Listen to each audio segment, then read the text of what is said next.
Mr. Speaker, the Finance Minister has demonstrated that he can do two things at one time. He can give a speech while adding almost $1 million to our national debt in the same half hour. Congratulations, Mr. Speaker, to the Minister, and we know that Canadians will get the bill for that new debt. Welcome back to this special edition of Power and Politics. We're live in the foyer of the House of Commons, where the federal government has just rolled out its fall fiscal update. It's a chance for Canadians to check the pulse of the economy and the state of the government's books less than a year from the next federal election. The message from the government: the economy is strong, so they're going to keep spending. This latest round of stimulus targets businesses who fear they've lost an edge to the U.S. following a host of tax reforms down south. But that means the government still cannot lay out a path to a balanced budget. Should we be running multi-billion-dollar deficits when the economy is so strong? Let's ask Finance Minister Bill Morneau. Hi, Minister Morneau. Thanks for being with us. Minister, when will your government balance the budget? Well, you've heard us talk about what we want to do, and we are very much on a program where we think that we need to continue to ensure that we invest to create jobs in the future, and we do it in a responsible way. You've seen us do very well with the investments and the job creation the last couple of years and end up in a very positive economic situation, the kind of economic situation that allows us, frankly, to keep our investments going. Does that mean keep deficits going? Is that what you're saying? Well, what you see on the deficit path is that we are reducing them each year, that we're starting with a particularly good position. It's important always to think about where you start. Our balance sheet is the best among G7 countries. It's the best among our allies, but by a really big margin. So you've always got to keep that resilient balance sheet to deal with what might happen in the future. We're also making sure that we reduce the amount of debt as a function of our economy each year. These are the kind of things that you do to be responsible while thinking about the people that want jobs today and tomorrow. And we've got to do both. Let's put aside the debate over whether or not to run a deficit, and let's say we assume that everyone buys your argument. Why does that preclude a government from saying when they eventually will get back to balanced budget? I mean, in the 2015 campaign, your party had no problem saying in 2019, we believe in deficits, we should run them for the reasons that you outlined, but in 2019 we're going to balance them. At that point, your party had a feeling that that was something that was prudent, that should be done by governments. You don't feel that way anymore. Why does running a deficit now preclude you from ever balancing the budget? Well, let me just challenge a little bit of what you said. What we're trying to say is the frame that other people are using is not really what we think is the right frame. The right frame is to make sure that we've got a situation where we can react to challenges. Challenges like what's going on in Alberta with the price differential, or trade issues, or eventual challenges. Among them could be recessions. So you need to have the capacity to deal with them. We do have the capacity. So in our estimation, with that capacity there, the responsible thing to do is to invest, but to keep reducing the amount of the debt as a function of GDP. And the reason that's important is the alternative strategy, the Conservative strategy, would be to quickly go into austerity and cuts, which would actually have a dramatic negative impact on the economy and get us into a problem situation with lower growth, more unemployment, the exact opposite of what we're trying to achieve. It's not like that happened in the past, though. I mean, well, it is actually what happened in the past. Really? We went into a downward spiral because of the way that they ran their budget? Well, let's think about it. I mean, what did we have before we came into office? We had a government that tried rapidly to move away from what was a program that was working, and we ended up, when we got into office, with Well, that was their own program, though. They spent money, they ran deficits in the middle of a recession. And then they tried to get away from them too fast, and we ended up with a higher deficit, a higher level of unemployment that we wanted, and a really low level of growth. I mean, we came in what people called a recession then, a technical recession. So we're trying to make sure that what we do is consciously thinking about the long term that we want, which is more jobs and an economy that's working, while we continue with a fiscally responsible approach. What happens if a recession does hit, though? There are a lot of economists out there saying, and not all of them, but some of them saying that you're spending a lot when the economy is doing well. So what happens if the economy isn't doing well in a few years? Is your government truly in a position to, are we looking at ballooning deficits at that point? It's really important to parse that question. So when you say that we're spending a lot, let's think about what it is. There's an infrastructure spend, yes, that's important because we know that's long term. We put more money into people's pockets with the Canada Child Benefit, which was a significant expenditure, but one that's really helping middle-class families to put money back in the economy. And right now what we're doing is we're ensuring that businesses have the ability to make investments that will create jobs. So if those are the things that you consider as expenditures, I consider those as really important steps to keep our economy going. There are other which things will you're allow spending us to be money on responsible. too, though, and your revenue has increased substantially. There are, of course, many other things. You know, we think it's important that we continue health transfers to the provinces. We, of course, believe it's important that we continue to be on a track where we deal with some of the challenges that we were presented, like challenges with Indigenous Canadians and challenges around veterans. So you're right.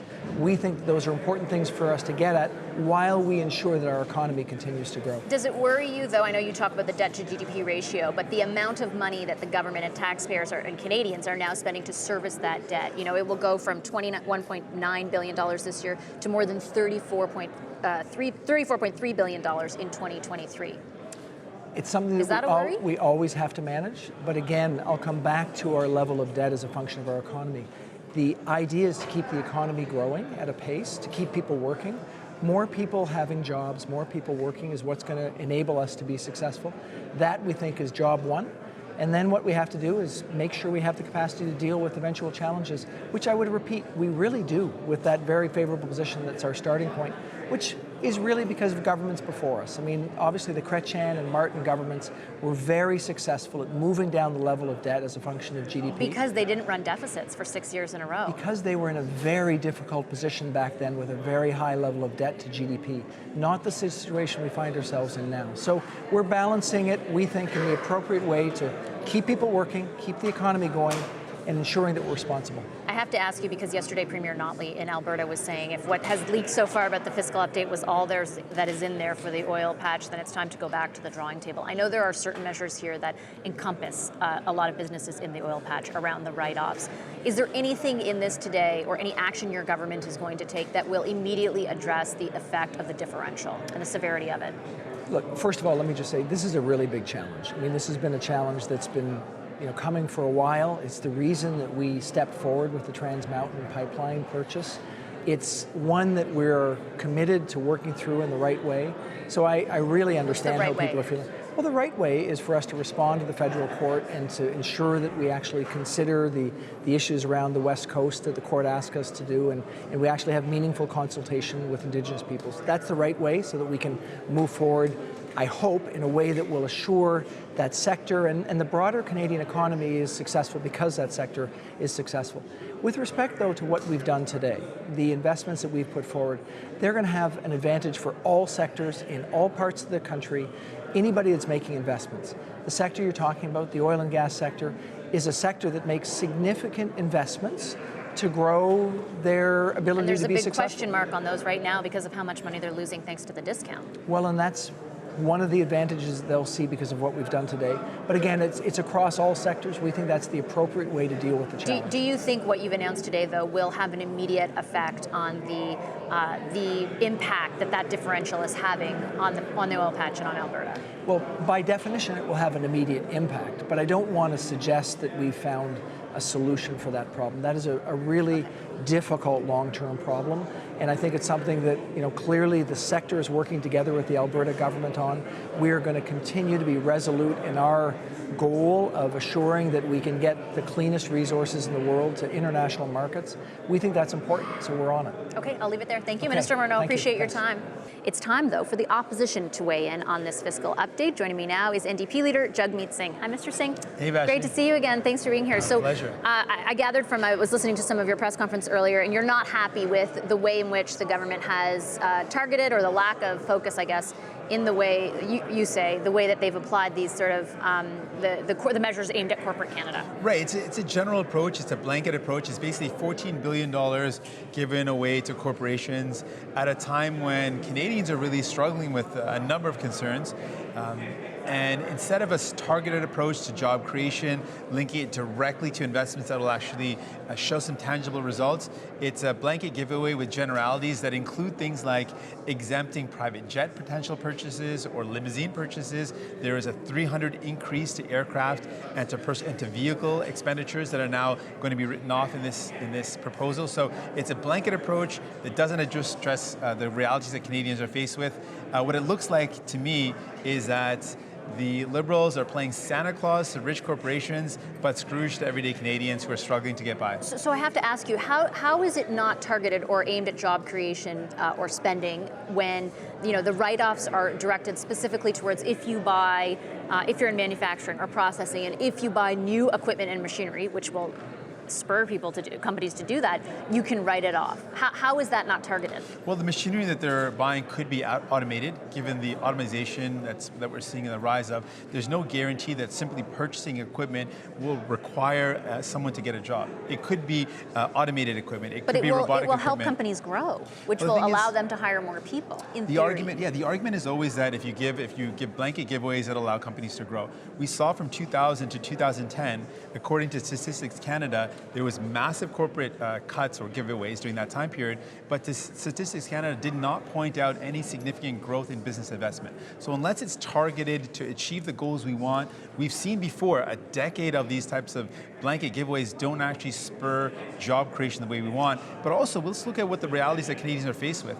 Instead of doing this $14 billion giveaway, I'm saying let's look at how do we create competitiveness and also help out Canadians that are struggling. I'm proposing a way to give clear competitiveness would be to invest in our healthcare system to include medication coverage for all. That would be a competitive advantage for businesses, just like our healthcare system is, and it would also save Canadians that are struggling to purchase To be fair, though, would boosting the healthcare system really compete with the suite of tax reforms that we've seen in the U.S.? Not only capital cost allowance write-offs, but a real decrease in the corporate tax rate. I mean, there were real concerns being expressed by members of the business community that they are at a competitive disadvantage. And I'm not saying that increasing healthcare spending is a bad thing, but will that really address that problem? Well, we already have a competitive advantage with our healthcare system. By affording or by expanding our healthcare system to include medication, this is a win-win for everybody. This ensures that there's lower costs for businesses, a direct reduction in cost because businesses have to provide benefits for medication coverage. It also helps out Canadians who are struggling, and we know economists say one of the biggest issues that we're faced with, we look at the fiscal health of our country, is household debt. For every $1 of income, there's $1.69 of household debt. One of the ways where we can reduce that is to lessen the burden that Canadians have, and one of those burdens is the cost of medication. But my question was really, does it address the issue that the business leaders in this country were saying, which is what's happening in the United States is a clear, a lessening of corporate taxes there, that businesses will have a competitive advantage, that people who are looking to invest will look south of the border because it is more competitive there than it is here. I don't know how, bettering the healthcare system, while I understand it is part of an advantage for sure that our country has, will truly address the breadth of the issue that the business leaders in this country were expressing. Well, it's a balanced approach that shows, and it definitely will improve the competitive advantage, no question about it. The evidence is there. To the degree necessary, though? But I'm saying it will increase the competitive advantage and help out Canadians. That's the difference. My priority is, how do we do both? We can't just have a perspective that ignores the realities that Canadians are faced with. Canadians are in some tough times, and we just had a report out of UBC that said hundreds and thousands of Canadians are going into further debt because they can't afford medication. So I'm proposing a solution which will give us a competitive advantage, no question about it, and will absolutely help out Canadians. It will help out both. That's what I believe in as a New Democrat. That's what I believe in as leader. How can we actually help out Canadians, and how do we create a competitive advantage? My solution will provide both. If you were Prime Minister, would you have a date to balance the budget by? So I look at that question and I think about what are my priorities? My priorities are certainly not doing a $14 billion giveaway to corporations, to rich corporations. That's not my priority. I believe in investing in social programs. So would I run a deficit to give away $14 billion of revenue to corporations? No, not at all.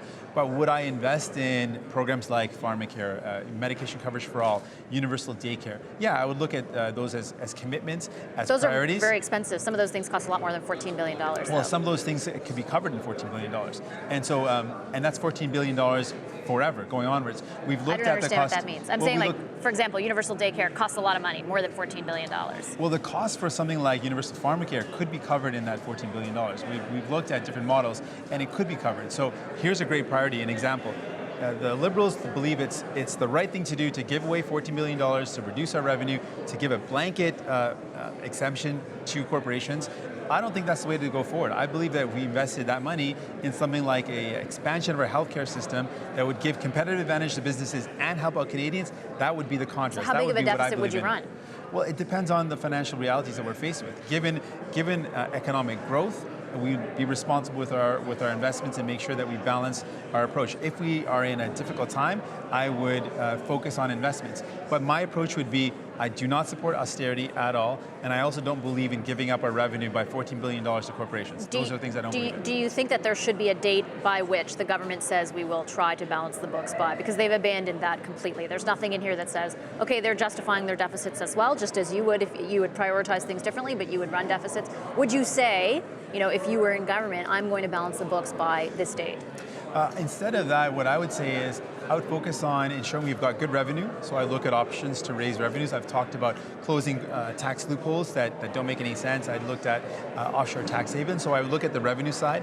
I would also look at how do we make investments to make our country a country where no one is left behind, where we help out everyday people. But you're not people. answering. Does that mean you would balance the budget? But I would look at both of those, right? Instead, what we're seeing, what the Liberals are doing is they're saying let's reduce revenue and let's not invest in social programs. I'm saying my priorities are very different. That's not totally fair. In this is an update. They have invested in social programs. But in this program right now, I'm saying that's not my priority. If you want to contrast what my approach with their approach, my approach would be let's look at revenues and make sure we've got good, healthy revenue, and let's look at reasonable and responsible investments. And I think the investments we should be making is investing in social programs like making sure we've got medication for every Canadian. That's my priority. So you don't know if there would be a date by which an NDP government would balance the budget? It would depend. I'd look at the details and make sure I have a reasoned approach to it that makes sense. Okay, I'll leave it there. Thank you, Mr. Singh. Appreciate your time.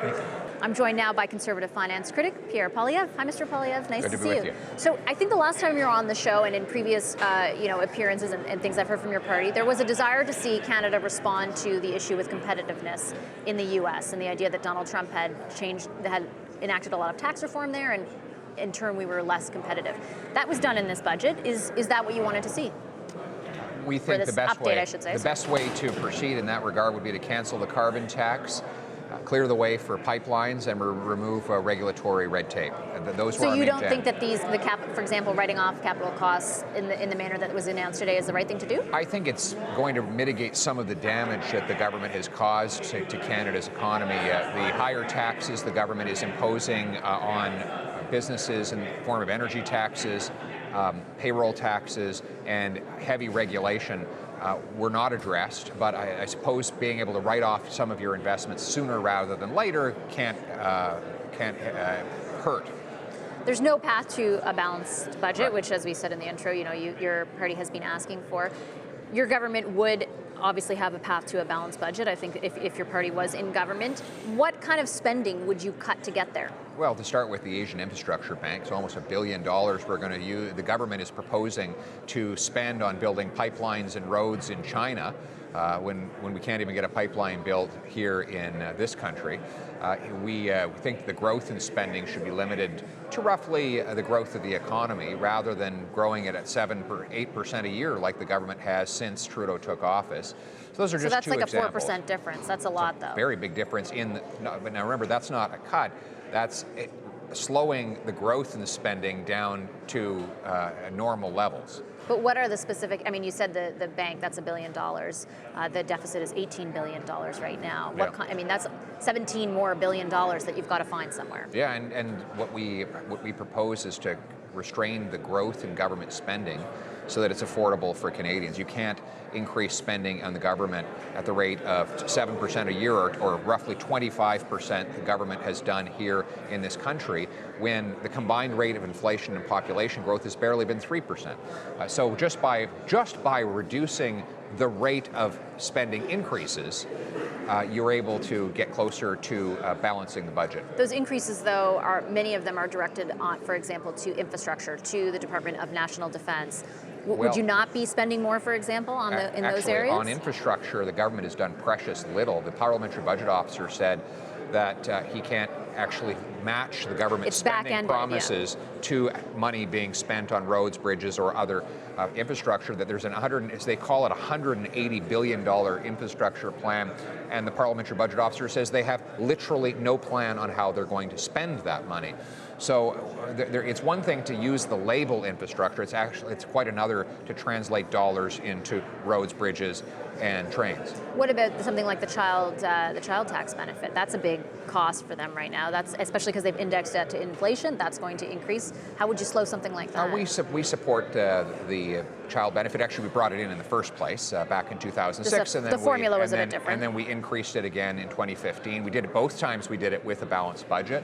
Our philosophy has always been, as Conservatives, to give money directly to parents rather than government programs. And it took us 10 years, but we managed to convince the Liberals that we were right about that, and they accepted our approach on childcare, which is positive. So we would continue to support putting money directly in the pockets of moms and dads.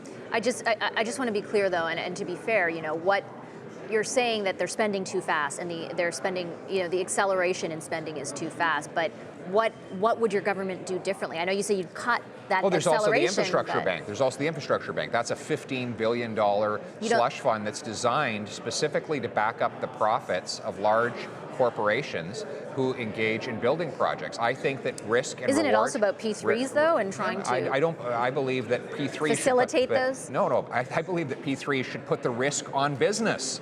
They're the ones that are building the project and profiting from it. If the project fails to meet its budget, then the business should pay that price. Taxpayers should never bail out business for failure to keep their commitments. And that's what this infrastructure bank does. It's a massive profit guarantee for wealthy hedge fund managers and private equity funds that takes the risk off of the private sector and puts it onto the taxpayer. We don't agree with that. So you would just cancel the whole thing? We're against the infrastructure bank. We've already said that a long time. What about the situation in Alberta right now with the price differential? What would your party do to address that? And I know that the long-term plan is pipelines for sure, and that you have a big problem with the government's that so far there's been an inability to build one. But that is a long-term solution. There's an acute problem right now. The differential is massive, bigger than it's been in a really long time. How should that be addressed? Well, you do actually need a long-term plan. I mean, it's not at the exclusion of anything one, yeah. else is a Band-Aid. Well, the people of Alberta and Saskatchewan, we're not looking for a 65-year-old pipeline to be nationalized, and they're not looking for a government-funded bailout now. What they're looking for is for the government to get out of the way and let private industry build pipelines with its own money. Well, right now, half the industry is asking for the provincial government to cut production levels. Yeah, and the other half is asking not to do that. Yeah. So, but what is there? Are you saying that there's nothing that the federal government can do to address that differential right now, other than And I'm not disagreeing or saying that the pipeline isn't something that they've been asking for. But is there something in the anything immediate that should be done, or that your party would do in government to address it? We're open to those kinds of suggestions, but we can't put aside the cause of the problem. We know what caused this problem, and that is we cannot get our oil to markets because there were 3 major pipeline projects ready to go, sponsored by the most respected pipeline companies in the world on the day that Justin Trudeau took office. Northern Gateway wasn't exactly ready to go. Absolutely, There's a ton of opposition to it. There was a court decision against it, though. It was a very approved. similar one to the one against TMX. But at the end of the day, it was approved. We approved the project after a very extensive consultation. And but as Justin we've seen, Trudeau, approval doesn't necessarily mean it gets built. Well, and that's right, because we have a new government that can't get anything built. But we believe that project would have delivered Western oil to the Asia Pacific and helped reduce the differential between Western Canada Select and world prices. And then Energy East, the Trudeau imposed upstream and downstream consideration of greenhouse gas Quebec's emissions. opposition, do you think that would have ever been built? Yes, but you have to show leadership. You have to show leadership, and you have to face the fact that, yes, there's going to be people who oppose a project. Aren't they doing that by buying that pipeline, though? No, what they're doing is bailing themselves out of the political problem that they caused. Kinder Morgan was ready to build the expansion with its own money. That was its plan. But after 2.5 years of dealing with Justin Trudeau, they said, we can't do business in Canada. It was BC's government that was giving the opposition. Interprovincial projects are federal jurisdiction, and it's the responsibility of the Prime Minister to show leadership, to remove regulatory obstacles. He has the authority to do that under the Constitution, to upload all of the permitting process to the federal government, and to issue those permits so the project goes ahead. Would it be controversial? Absolutely. Doesn't he also have to respond to the federal court, though?